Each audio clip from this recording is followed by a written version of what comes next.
সর্বভারতীয় ক্ষেত্রে পরিবেশ এবং রাজনীতির নিমিত্তে যেখানে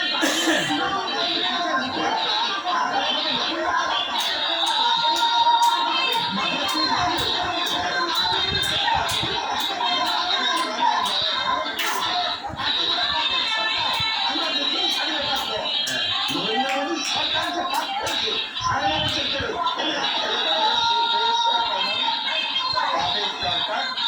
একদল বলছে কেন্দ্রীয় সরকার আর একদল বলছে রাজ্য সরকার। আমি এগিয়ে নিয়ে যাবো, কিন্তু তার আগে আপনাদের আজকে সংসদ থেকে পরের প্রতিবেদন রাখবো যে মণিপুর নিঃসন্দেহে একটার পর একটা আক্রমণ প্রতি আক্রমণ আজকে সরগরম ছিল ভারতবর্ষের।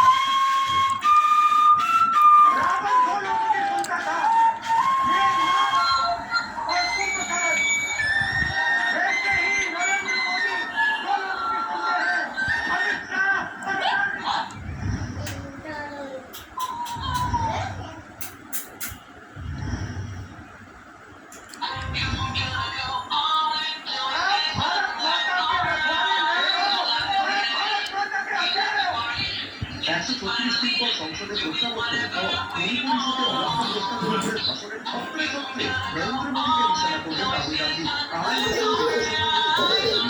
ছবির মতো সুন্দর রাজ্যে আসলে ঘুরছে একের পর গাড়ি গাড়ি এই মহিলাকে গণধর্ষণের পর বিভক্ত করে হাঁটানোর অভিযোগ সামনে আসায় কিন্তু প্রায় 3 মাস পরেও এই ইস্যুতে সংসদে নীরব মোদী। এখনো মণিপুরে যাননি তিনি। জানিয়ে অনাস্থা প্রস্তাবের বিরোধীরা আর আদালত সংসদ পদ দেবে প্রথম ভাষণে